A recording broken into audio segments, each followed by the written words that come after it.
Patay ang usa ka lolo sa sunog sa Valencia, Negros Oriental. Nagtuo ang mga kabanay niini nga adunay foul play sa maong insidente. Ang detalye sa report ni Fem Ridumabo. Patay ang 76 anyos nga lalaki human masunog ug apil sa iyang balay sa Barangay Hawa. Uy, ni Tiboy, tawo na, hala. Dili na maila ang lawas dihang napalgan. Sa video ni Mary Grace Teves, makita ang nasunog nga balay ni Lolo Primitivo Abilion. Gisawayan pa sa mga bombero nga mapaong ang kayo apan kay gama kini sa light materials, dali nga midako ang sunog.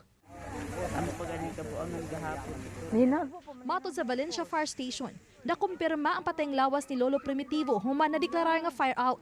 Sa post-mortem exam, migawas nga nasuffocate ang biktima kinsa natrap sa nasunog nga balay. Matod sa saksi nga si Felix Mapili, pasado alas 4 sa kadlawon diyang nabantayan sa iyang inahan nga nasunog ang balay sa biktima. Nakadungog pa siya nga nangayo og tabang ang tiguang.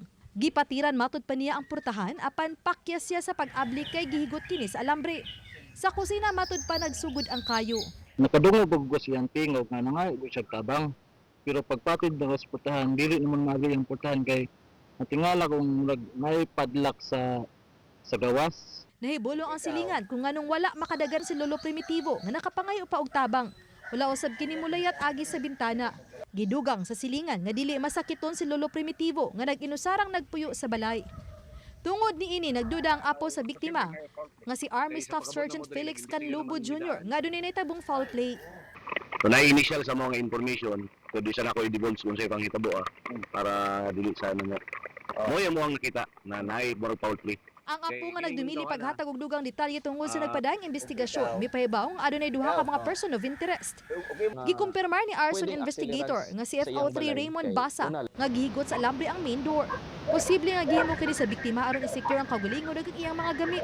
Sa initial investigation sa nakita portion na storya pod sa amuang testigo, nakalock daw ang iyahang main door. Pero base pod sa amuang mga nakita didto, naapoy mga kadina siya nga gipangbutang sa tanan niyang mga gamit, sir.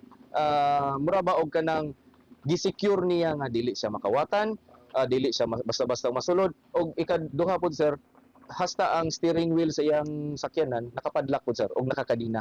Nagpadayon ang investigasyon sa maong insidente. Uban ni Clans Gabutin, Fem Ridumabo. Balitang Bisdak.